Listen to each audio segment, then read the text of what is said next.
Thank you. Please.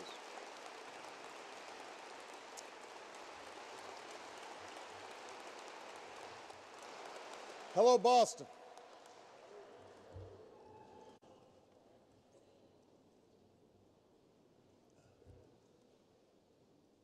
Scripture tells us to run with endurance the race that is set before us. Run with endurance the race that is set before us. On Monday morning, the sun rose over Boston. The sunlight glistened off the State House dome. In the Common and the Public Garden, spring was in bloom. On this Patriots' Day, like so many before, fans jumped onto the tee to see the Sox at Fenway. In Hopkinton, runners laced up their shoes and set out on a 26.2-mile test of dedication and grit and the human spirit. And across this city, hundreds of thousands of Bostonians lined the streets to hand the runners cups of water and to cheer them on. It was a beautiful day to be in Boston. A day that explains why a poet once wrote that this town is not just a capital, not just a place. Boston, he said, is the perfect state of grace.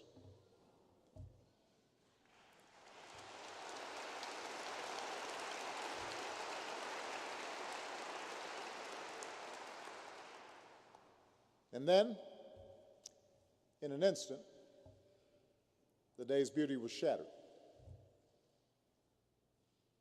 A celebration became a tragedy.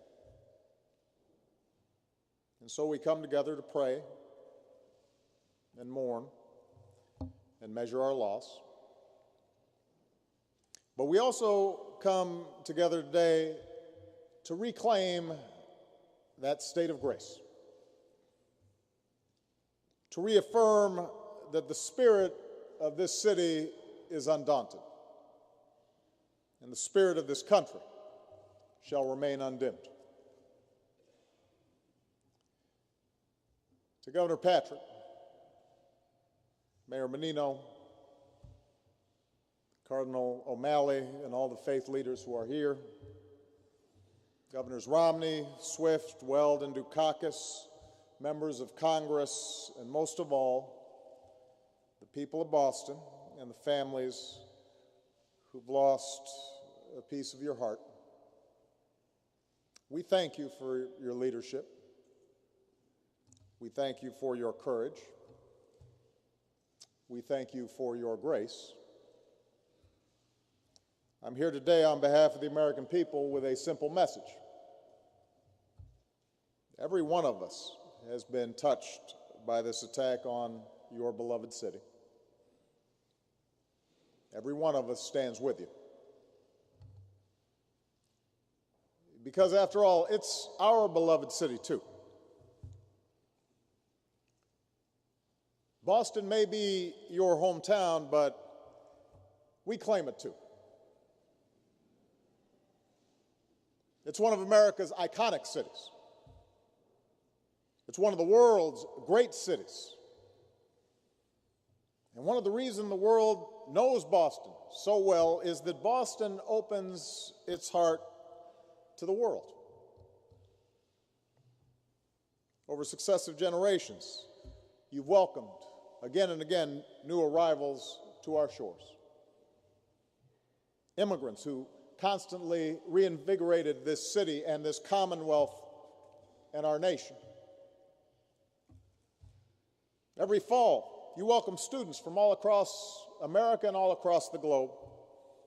And every spring, you graduate them back into the world a Boston diaspora that excels in every field of human endeavor. Year after year, you welcome the greatest talents in the arts and science, research. You welcome them to your concert halls and your hospitals and your laboratories to exchange ideas and insights that draw this world together. And every third Monday in April, you welcome people from all around the world to the hub for friendship and fellowship and healthy competition. A gathering of men and women of every race and every religion, every shape and every size. A multitude represented by all those flags that flew over the finish line. So whether folks come here to Boston for just a day or they stay here for years, they leave with a piece of this town tucked firmly into their hearts. So Boston's your hometown, but we claim it a little bit too. I know this.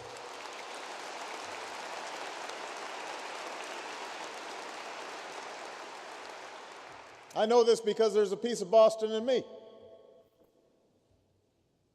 You welcomed me as a young law student across the river. Welcomed Michelle too.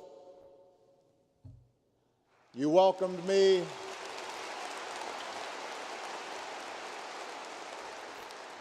during a convention when I was still a state senator and very few people could pronounce my name right.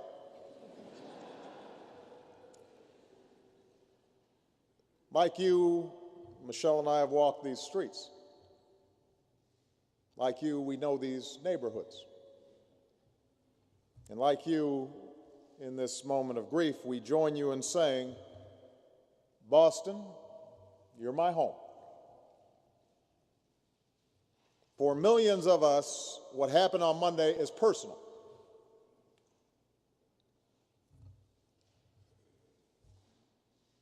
It's personal. Today our prayers are with the Campbell family of Medford. They're here today. Their daughter Crystal was always smiling. Those who knew her said that with her red hair and her freckles and her ever eager willingness to speak her mind, she was beautiful. Sometimes she could be a little noisy, and everybody loved her for it. She would have turned 30 next month. As her mother said through her tears, this doesn't make any sense. Our prayers are with the Liu family of China, who sent their daughter Lingzi to BU so that she could experience all that this city has to offer. She was a 23-year-old student, far from home, and in the heartache of her family and friends on both sides of a great ocean, we're reminded of the humanity that we all share. Our prayers are with the Richard family of Dorchester, to Denise and their young daughter Jane as they fight to recover. And our hearts are broken for 8-year-old Martin with his big smile and bright eyes. His last hours were as perfect as an 8-year-old boy could hope for, with his family eating ice cream at a sporting event. And we're left with two enduring images of this little boy, forever smiling for his beloved Bruins and forever expressing a wish he made on a blue poster board. No more hurting people. Peace. No more hurting people. Peace.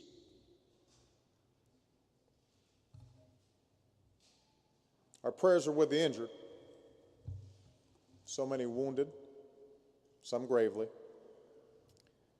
From their beds, some are surely watching us gather here today. And if you are, know this: as you begin this long journey of recovery, your city is with you.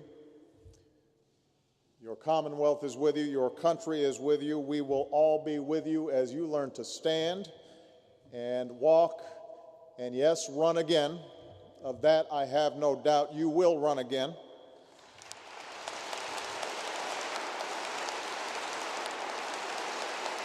You will run again.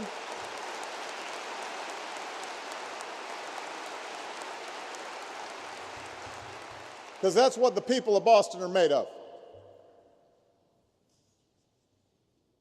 Your resolve is the greatest rebuke to whoever committed this heinous act.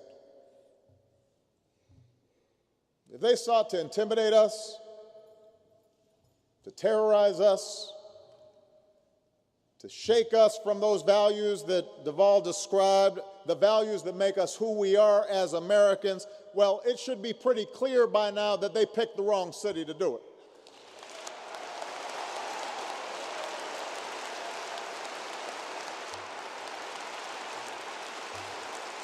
Not here in Boston.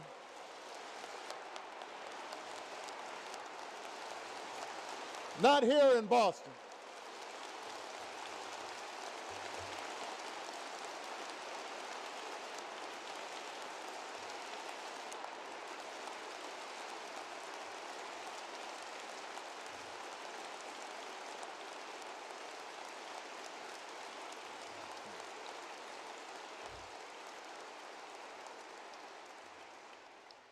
You've shown us, Boston, that in the face of evil, Americans will lift up what's good. In the face of cruelty, we will choose compassion. In the face of those who would visit death upon innocence, we will choose to save and to comfort and to heal. We'll choose friendship. We'll choose love.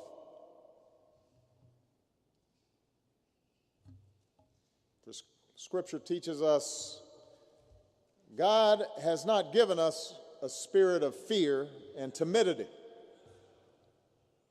but of power, love, and self-discipline. And that's the spirit you've displayed in recent days. When doctors and nurses, police and firefighters and EMTs and guardsmen run towards explosions to treat the wounded, that's discipline. When exhausted runners, including our troops and veterans who never expected to see such carnage on the streets back home, become first responders themselves, tending to the injured, that's real power. When Bostonians carry victims in their arms, deliver water and blankets, line up to give blood, open their homes to total strangers, give them rides back to reunite with their families, that's love. That's the message we send to those who carry this out and anyone who would do harm to our people. Yes, we will find you. And yes, you will face justice.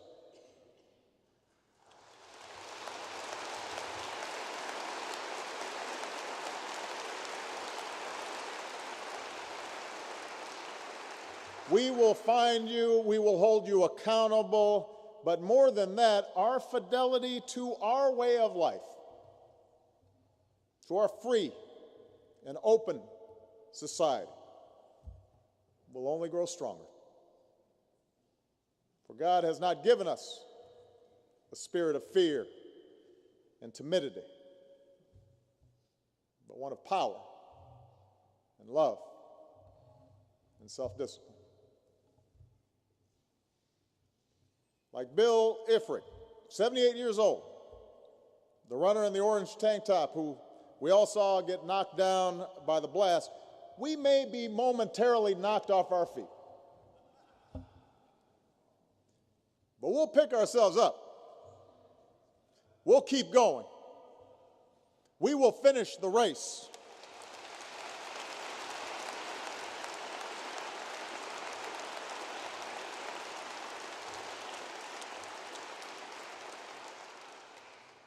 In the words of Dick Hoyt, who's pushed his disabled son Rick in 31 Boston marathons, we can't let something like this stop us.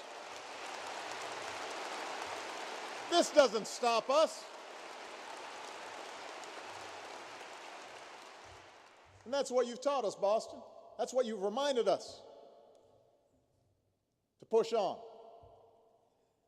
To persevere. To not grow weary, to not get faint, even when it hurts, even when our heart aches. We summon the strength that maybe we didn't even know we had, and we carry on. We finish the race. We finish the race. And we do that because of who we are, and we do that because we know that somewhere around the bend, a stranger has a cup of water. Around the bend, somebody's there to boost our spirits. On that toughest mile, just when we think that we've hit a wall, someone will be there to cheer us on and pick us up if we fall. We know that.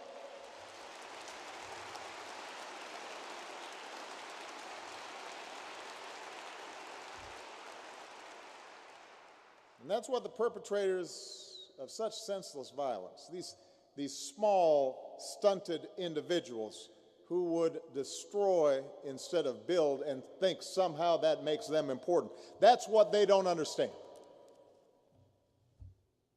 Our faith in each other, our love for each other, our love for country, our common creed that cuts across whatever superficial differences there may be, that is our power. That's our strength. That's why a bomb can't beat us. That's why we don't hunker down. That's why we don't cower in fear. We carry on. We race. We strive.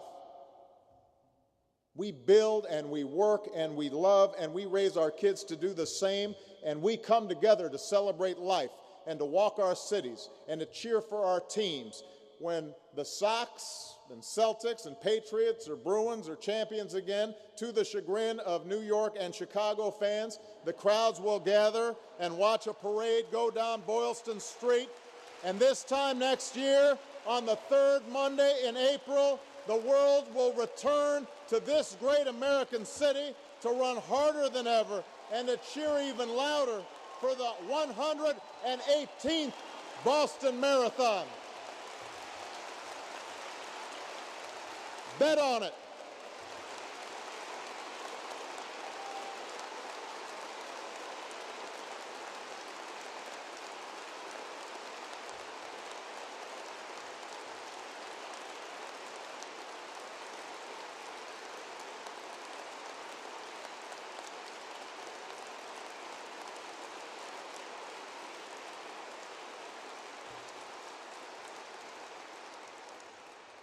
Tomorrow, the sun will rise over Boston.